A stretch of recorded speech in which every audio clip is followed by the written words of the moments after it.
Ya, eh, kita mulai lah ya.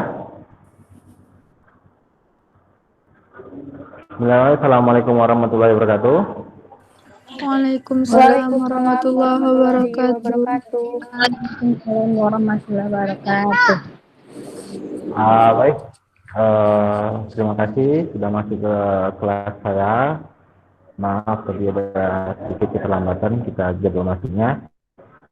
Eh, Langsung saja, ini kita langsung presentasi kelompok kedua ya. Kelompok keduanya sudah share materi di grup. Sudah, Ustaz. Nah, sudah ya.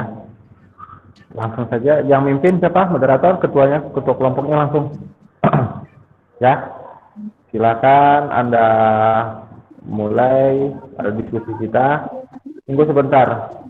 Saya minta nantinya untuk diskusi ini sesi tanya jawabnya satu kelompok satu yang bertanya langsung. Nanti setelah apa? Jadi kita ada sekitar 5 kelompok ya lagi ya. Selain yang presentasi, 5 kelompok itu akan wajib minimal satu pertanyaan. Oke? Bisa dimengerti semua? Ya, kalau bisa dimengerti, saya serahkan kepada ketua kelompok 2 untuk mulai mempresentasikannya. Kepada ketua kelompok 2, waktu untuk kamu. Assalamualaikum warahmatullahi wabarakatuh. Waalaikumsalam warahmatullahi wabarakatuh.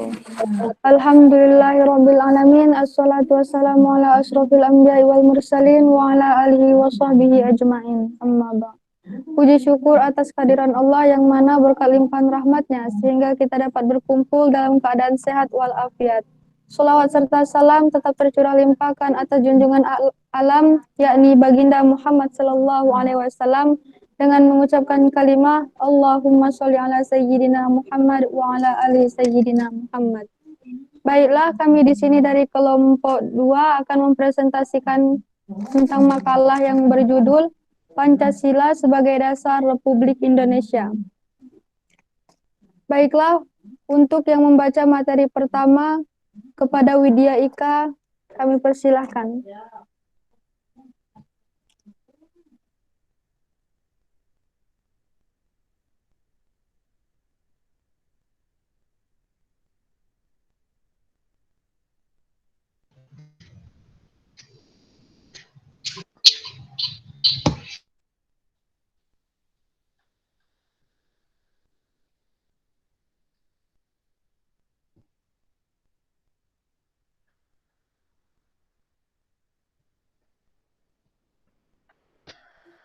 Widya Ika.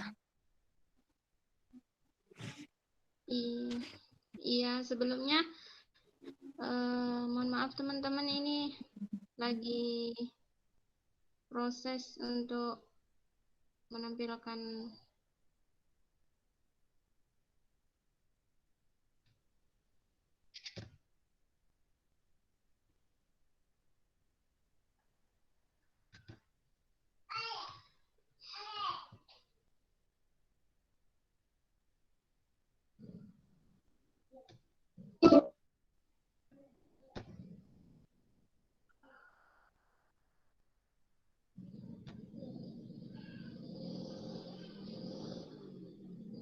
maaf Pak, sebelumnya ini makalahnya belum bisa ditampilkan. Kenapa nggak bisa ditampilkan?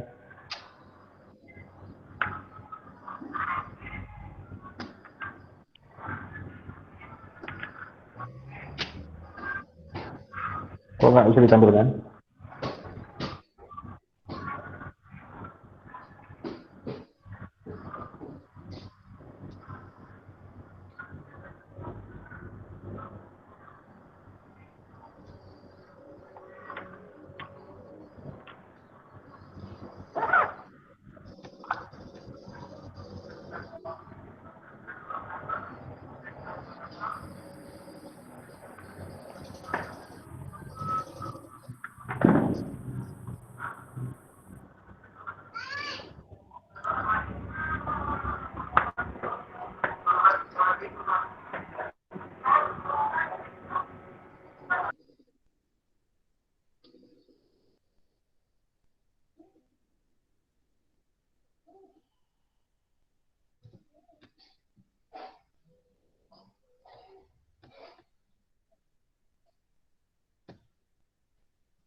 Maaf Pak, ada kendala.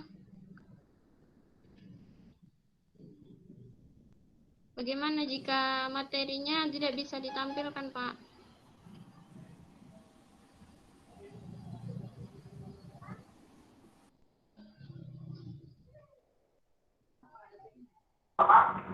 Beda, nggak bisa materi ditampilkan dari temannya. Kamu udah share materi di grup? Sudah Pak.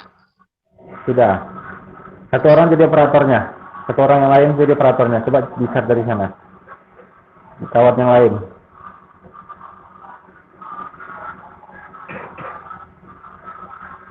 Satu kelompok yang ada, tolong bantu untuk share materinya.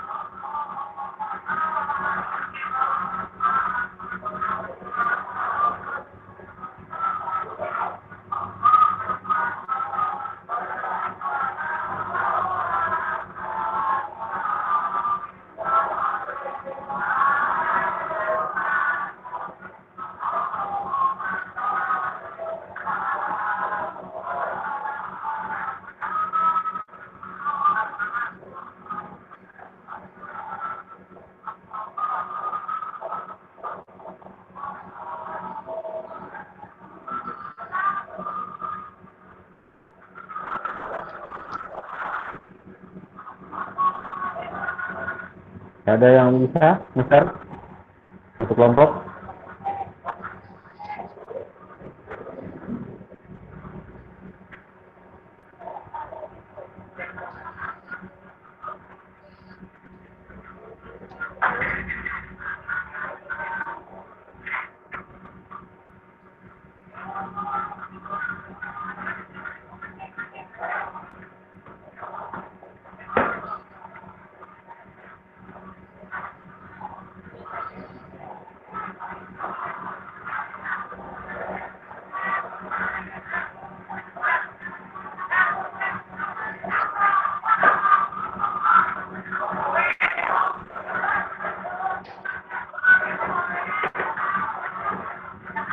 Apakah ini materinya?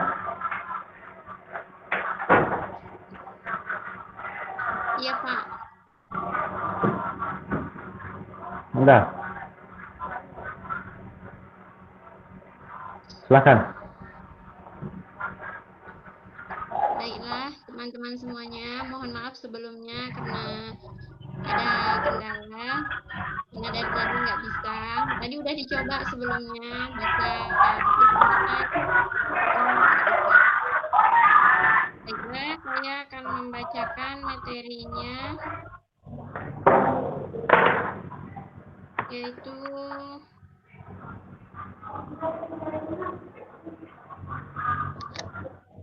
Pancasila sebagai dasar negara. Yang pertama, Pancasila sebagai dasar negara. Yang A, pengertian dasar negara. Dasar negara memiliki kesamaan dengan ideologi negara. Istilah dasar negara memiliki padanan kata filosofis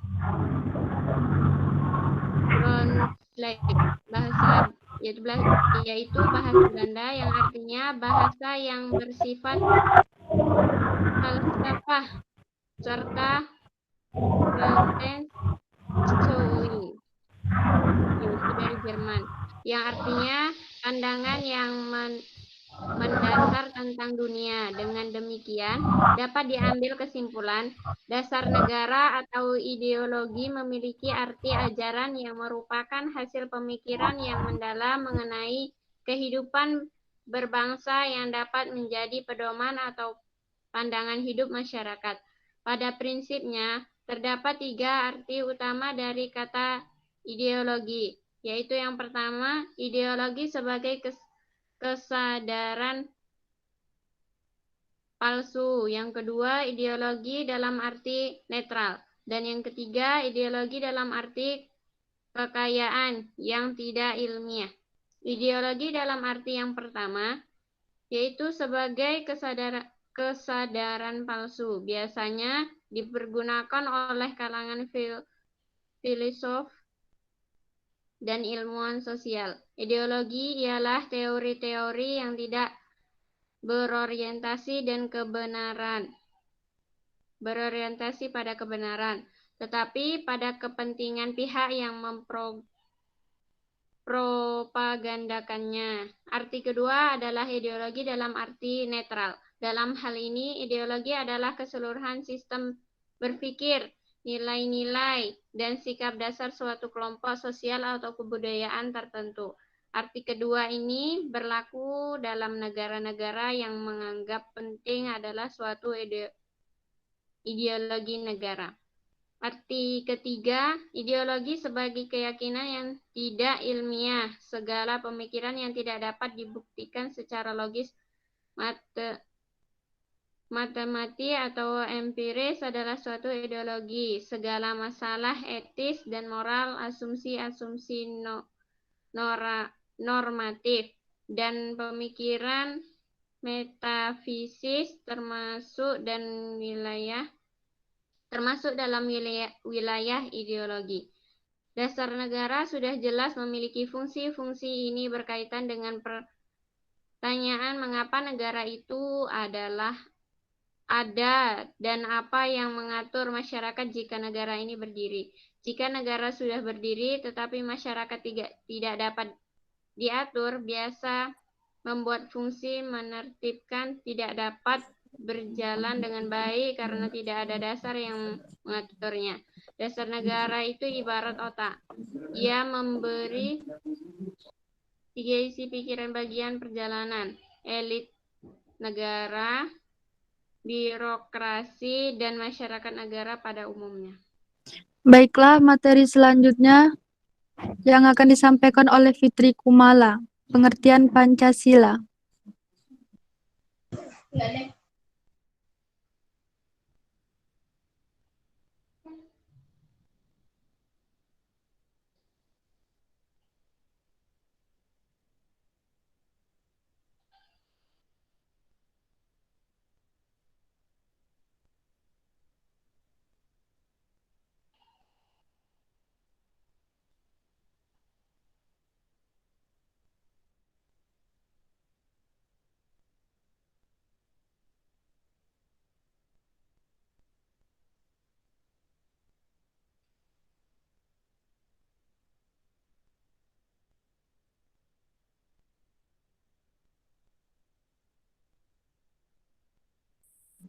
Fitri Kumala.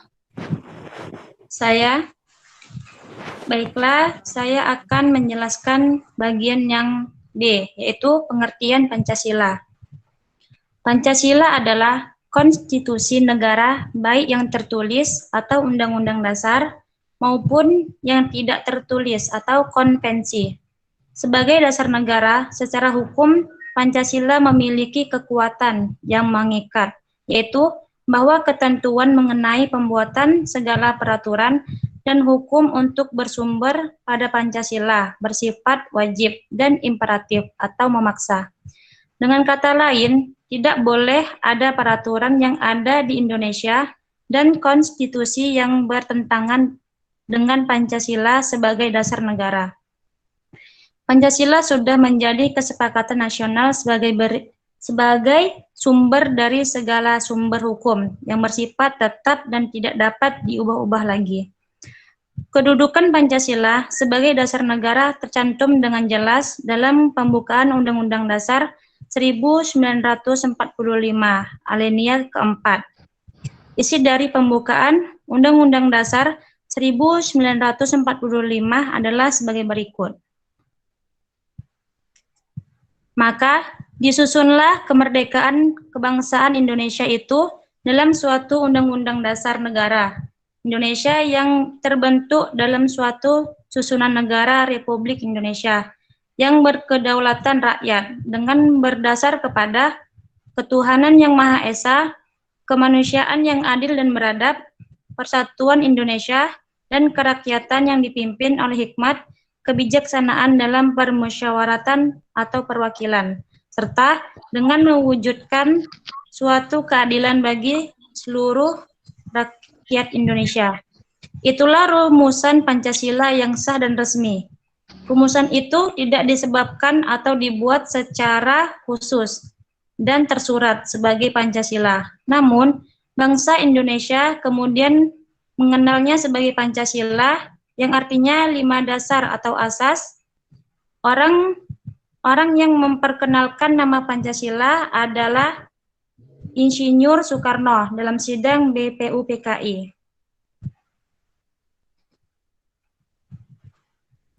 Udah, weh.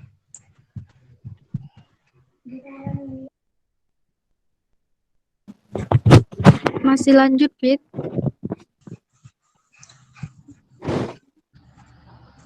Berikut ini akan dijelaskan fungsi-fungsi dasar negara.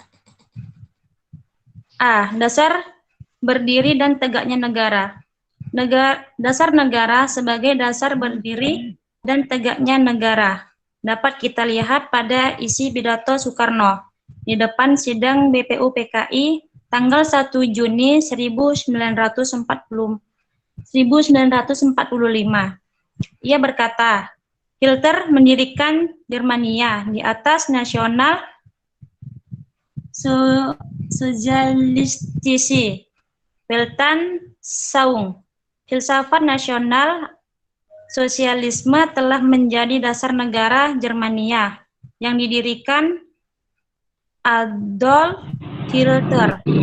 Lenin mendirikan negara Soviet di antara suatu Weltanschauung, yaitu marxistis, historis materialistis, Weltanschauung. Nippon mendirikan negara Dai Nippon di atas Tennokodo. Pidato Soekarno tersebut dapat menjadi pertimbangan pemikiran yang melandasi dasar berdirinya suatu negara di Indonesia. Dasar negara itu bernama Pancasila. B. Dasar kegiatan penyelenggaraan negara. Negara didirikan dengan suatu tujuan atau cita-cita nasional. Di Indonesia, cita-cita itu terdapat di paragraf keempat pembukaan Undang-Undang Negara RI tahun 1945. Cita-cita harus dicapai dengan dasar agar masyarakat dan pemimpin negara tidak tersesat ke arah yang buruk dan tidak diinginkan masyarakat. Negara itu harus mengilhami setiap gerak penyelenggaraan negara untuk mencapai cita-cita dan tujuan nasional. C. Dasar partisipasi warga negara. Pancasila sebagai dasar negara adalah ideologi terbuka.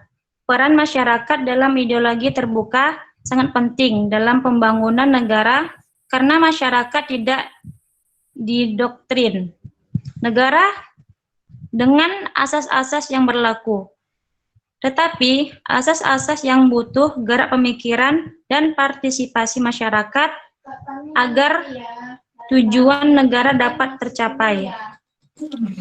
Baiklah, materi selanjutnya yang akan disampaikan oleh Ismi Anisah, Pancasila sebagai dasar negara.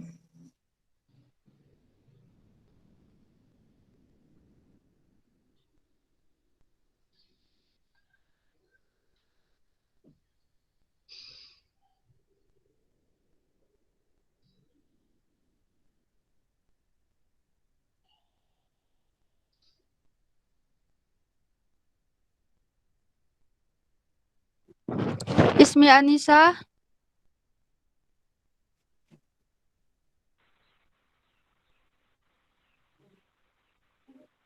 C. Pancasila sebagai dasar negara. Tujuan pokok dirumuskannya Pancasila ialah sebagai dasar negara, karena itu fungsi Pancasila adalah sebagai dasar negara. Hal ini juga sesuai dengan pernyataan yang tertuang di dalam pembukaan Undang-Undang Dasar 1945 alinea keempat. Setiap negara itu dibangun atas dasar falsafah tertentu. Adapun falsafah tersebut dari cita-cita watak suatu bangsa. Falsafah setiap bangsa akan berbeda-beda tergantung pada cita-cita, cara pandang, dan idealisme dari bangsa bersangkutan, sehingga falsafah negara akan mencerminkan kepribadian pribadi, kemudian suatu bangsa. Menurut Profesor Notonegoro, Pancasila sebagai dasar negara adalah Pancasila memiliki kedaulatan yang istimewa di dalam hukum dan kehidupan negara. Ini sebagai kaidah fundamental dan tinggi. Pancasila memiliki kedudukan yang tetap. Jika dapat diubah sebagai pokok kaidah negara yang fundamental. Pancasila sebagai dasar dan sumber pembentukan undang-undang dasar yang kemudian harus dijadikan dasar bagi pembentukan semua peraturan perundang-undang di bawahnya. Dalam hukum ketatanegaraan, kita dikatakan bahwa kedudukan Pancasila merupakan hak ilmiah atau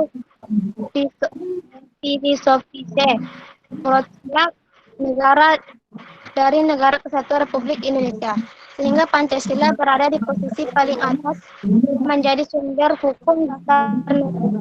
Dengan bergulirnya reformasi berdasarkan pasal 1 ayat 3, ketetapan MPR nomor 3 versi MPR 2000, istilah Pancasila sebagai sumber dari segala hukum ditiadakan dan diganti dengan Pancasila sebagai hukum dasar nasional. Hal ini dengan Pancasila sebagai hukum dasar nasional. Hal ini berarti semua peraturan perundang-undang harus bersumber pada Pancasila, karena Pancasila mendukung nilai-nilai luhur bangsa yang telah disepakati dan dirumuskan secara konstitusional dalam pembukaan Undang-Undang Dasar 1945. Baiklah, selanjutnya yang akan disampaikan oleh Marhah, fungsi negara. Baiklah, saya akan menjelaskan fungsi negara.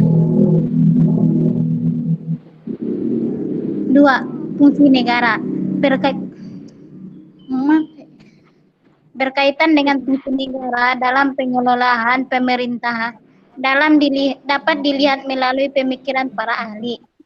Geologi misalnya mengemukakan bahwa pada dasarnya fungsi negara itu dapat diamati pada tiga hal, yaitu fungsi legislatif, yakni fungsi membuat undang-undang dan peraturan. 2. Fungsi eksekutif, yakni fungsi untuk melaksanakan peraturan. 3. Fungsi federatif, yakni mengurusi urusan luar negeri dan urusan perang dan damai.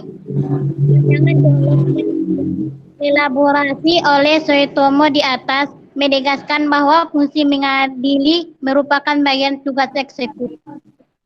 Teori Holke tersebut kemudian disempurnakan oleh Montesquieu dengan membagi negara itu ke dalam 3 fungsi, yaitu 1. Fungsi legislatif, membuat undang-undang. 2. Fungsi eksekutif, melaksanakan undang-undang. 3. Fungsi legislatif, untuk mengawasi agar semua peraturan ditaati, atau fungsi mengadili, yang lebih populer dengan teori trias politika. Fungsi federasi dalam pandangan Montesquieu dimaksudkan menjadi satu dengan fungsi eksekutif, dan fungsi mengadili dijadikan fungsi yang berdiri sendiri. Hal ini dapat dipaham karena tujuan Montesquieu dalam memperkenalkan trias politika adalah untuk kebebasan politik yang hanya dapat dicapai dengan kebebasan mengadili atau lembaga legislatif yang berdiri sendiri. Terlepas dari pandangan di atas, jika salah seorang ahli ketatanegaraan mengatakan bahwa sebuah negara yang paling menonjol adalah melaksanakan pemerintahan atau melaksanakan undang-undang.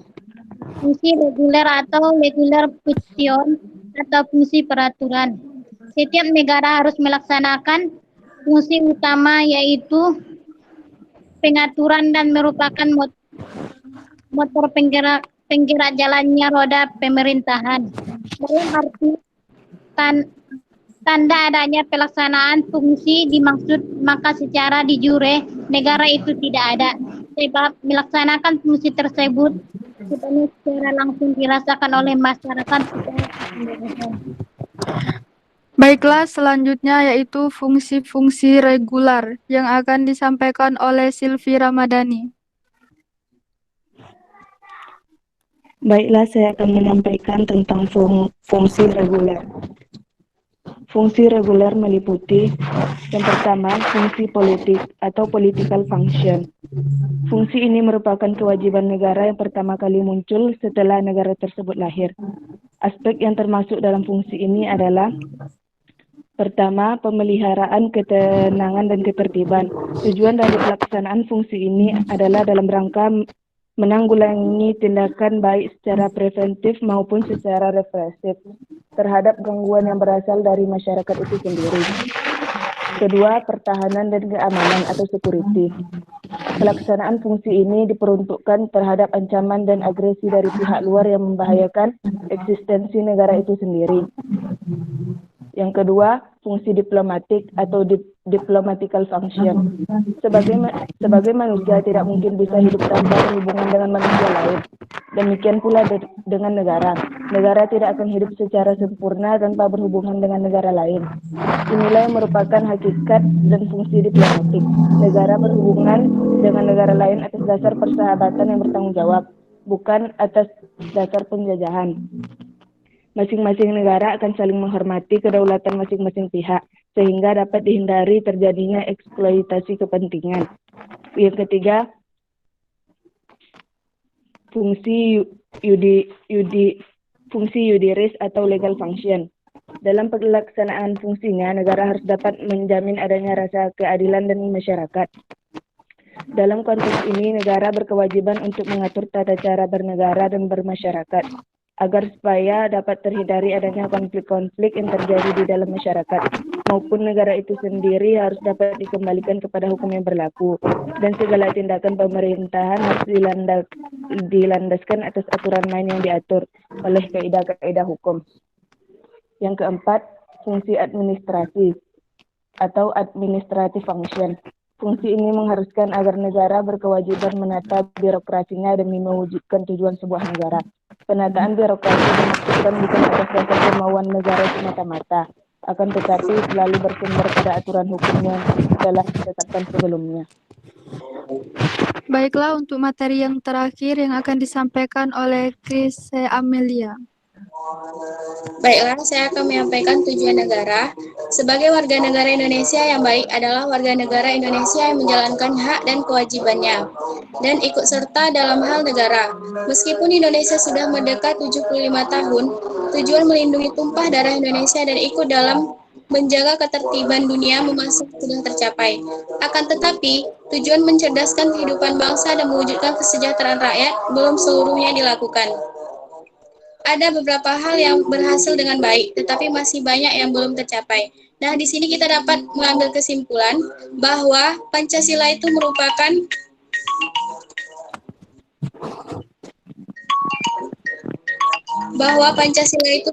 dasar negara dan juga menjadi falsafah hidup bangsa Indonesia sejak dahulu. Pancasila juga diperuntukkan kepada negara, masyarakat, dan pribadi bangsa Indonesia.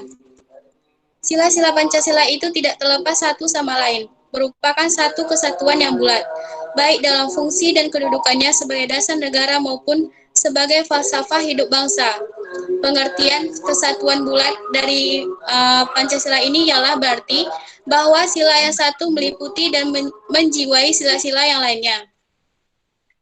Sila-sila itu tidak statis, akan tetapi dinamis, dengan gerakan-gerakannya yang positif dan resmi, karena ketatanegaraan akan selalu berkaitan dengan tata negara, karena tata negara merupakan pengatur kehidupan bernegara yang menyangkut sifat, bentuk, tugas negara, dan pemerintahannya. Karena itu, banyak peristiwa-peristiwa penting yang terjadi, yaitu seperti krisis-krisis yang menimpa bangsa-bangsa dan negara.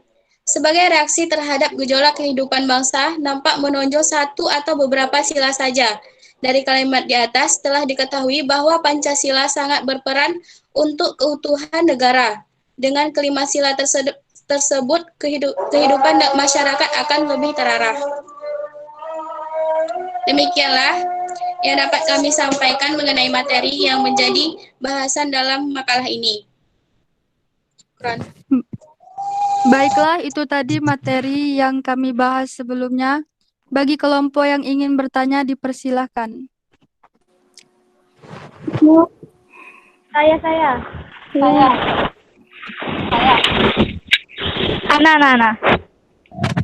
Saya. Sebutkan nama dan dari kelompok berapa. Nama Nadia Pangsudi dari kelompok 5 ingin bertanya. Kan pada prinsipnya kan ideologi itu ada 3 ya. Nah, terus bisa nggak berikan setiap nomornya itu contoh? Cukup sekian dan terima kasih. Maaf sebelumnya Nadia apa tadi pertanyaannya? Kan pada prinsipnya ideologi itu dibagi 3 kan? Ya. Nah, bisa nggak berikan saya contoh setiap ideologinya? Kan ada ideologi yang apa tadi? Kelupaan dasar ya? Tunggu saya baca dulu.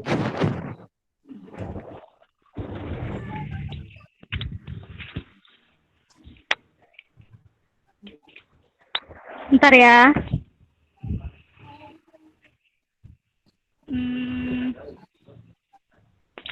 Halo, Assalamualaikum. Waalaikumsalam.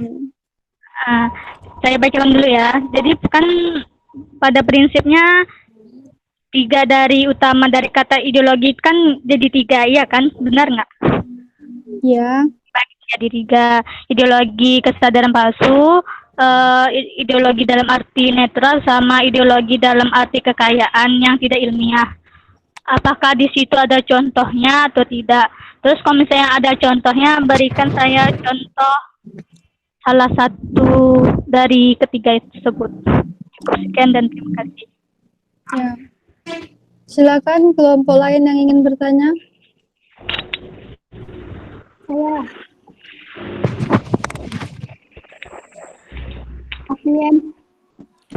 Sebutkan nama dan kelompoknya. Assalamualaikum warahmatullahi wabarakatuh. Saya Ufarum dari kelompok 1 ingin bertanya. Coba tolong berikan satu bukti dan alasan bahwa Pancasila sebagai dasar negara tersebut telah sesuai atau pantas dengan pernyataan yang tercantum di dalam pembukaan UUD 1945. Apa tadi lupa? Ya, tolong berikan satu bukti atau alasan bahwa Pancasila sebagai dasar negara tersebut telah sesuai atau pantas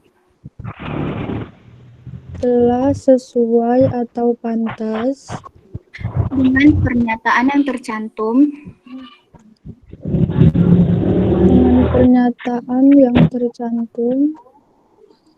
di dalam pembukaan UUD 1945 alinea keempat. Dalam UUD 1945 alinea keempat. Ya, terima kasih.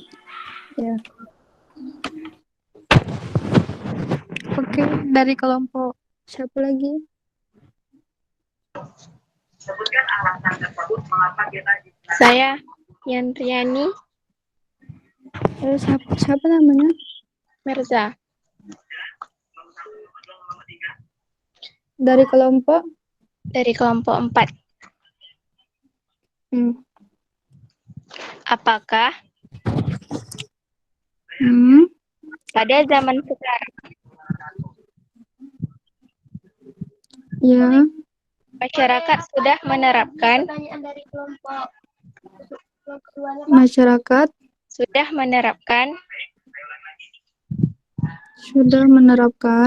nilai-nilai Pancasila tersebut?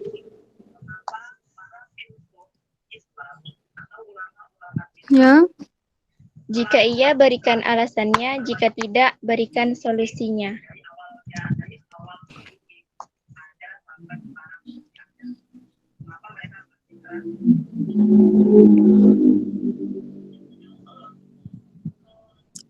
Dah.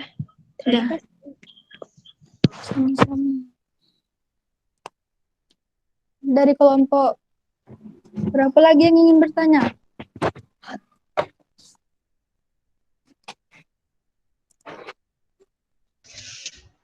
3 jam.